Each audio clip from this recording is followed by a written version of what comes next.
Custard মূলত দুধ, ডিম, চিনি মিশিয়ে লো হিটে বানানো একটা ডেজার্ট। তাতে নানা রকম ফল মেশালেই হয়ে যায় ফ্রুট কাস্টার্ড।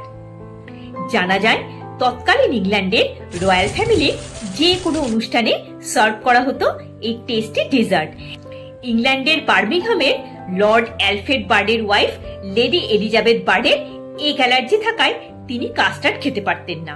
তারই জন্য কর্নফ্লাওয়ার থেকে এই কাস্টার্ড পাউডার তৈরি করেন, যেটা দিয়ে খুব সহজেই এগলেস কাস্টার্ড বানানো যায়। তারপর থেকে কাস্টার্ড পাউডার ইউনাইটেড কিংডম ছাড়াও কানাডা ও বিশ্বের অন্যান্য জায়গায় জনপ্রিয়তা লাভ করে। নমস্কার বন্ধুরা, আমি সূচনা। আমার চ্যানেল সূচনা দিল্লিপি ও রান্নাঘরে আপনাদের সকলকে স্বাগত জানাই, যেখানে দেশ বিদেশের নানা রকম রান্না ও বেড়ানো সংক্রান্ত তথ্য আপনারা জানতে পারবেন। ফ্রিজে বেশ কিছু ফল আছে, আর যা গরম পড়েছে, চলুন আজ এই ফলগুলো দিয়ে ফ্রুট কাস্টার্ড বানাই।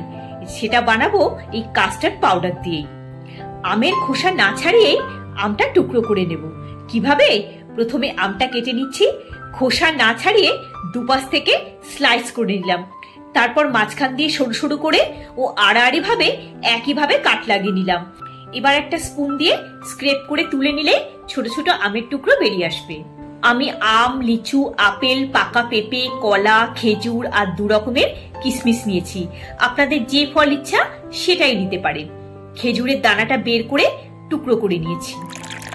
কড়াতে নিয়ে নিচ্ছি 1/2 লিটার দুধ। 2 টেবিল চামচ ফ্রেশ ক্রিম দুধের মধ্যে মিশিয়ে নিলাম। ফুল ক্রিম দুধ ব্যবহার করলে ক্রিম দেওয়ার দরকার নেই। ক্রিমটা দুধের সাথে মিশিয়ে নিয়ে গ্যাসের ফ্লেমটা অন করে দিলাম। একটা বোলে 4 টেবিল চামচ উষ্ণ দুধ নিয়ে নিয়েছি। 2 টেবিল চামচ কাস্টার্ড পাউডার নিয়ে ভালো করে মিক্স করে নিচ্ছি, যাতে স্মুথ একটা পেস্ট তৈরি হয়ে যায়। দুধটা ফুটে উঠেছে। মেজারিং কাপে 1/2 কাপ চিনি মিশিয়ে দিলাম। মিষ্টিটা আপনারা স্বাদ মতো দেবেন। ধার থেকে মালাইটাও স্ক্রেপ করে দুধের সাথে মিশিয়ে দিলাম। কাস্টার্ড পাউডারের মিশ্রণটায় 1/2 চা চামচের একটু কম ভ্যানিলা এসেন্স দিয়ে দিলাম। যদিও কাস্টার্ড পাউডারে ভ্যানিলা ফ্লেভার আছে, যেহেতু ফ্রুটস অ্যাড করব তাই ফ্লেভারটা এনহ্যান্স করার জন্য এক্সট্রা ভ্যানিলা এসেন্সটা দিলাম।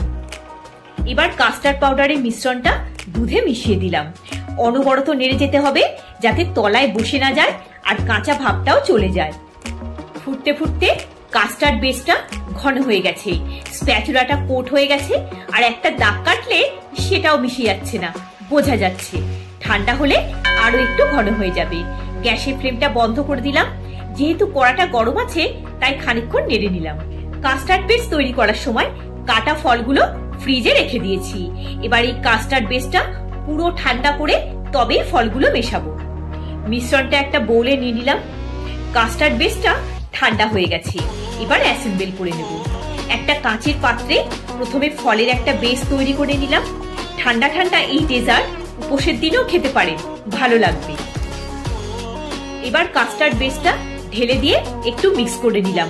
ওপর থেকে আরো কিছুটা ফলের কুচি দিয়ে দিলাম। এবার কিশমিশ গুলো দিয়ে দিলাম।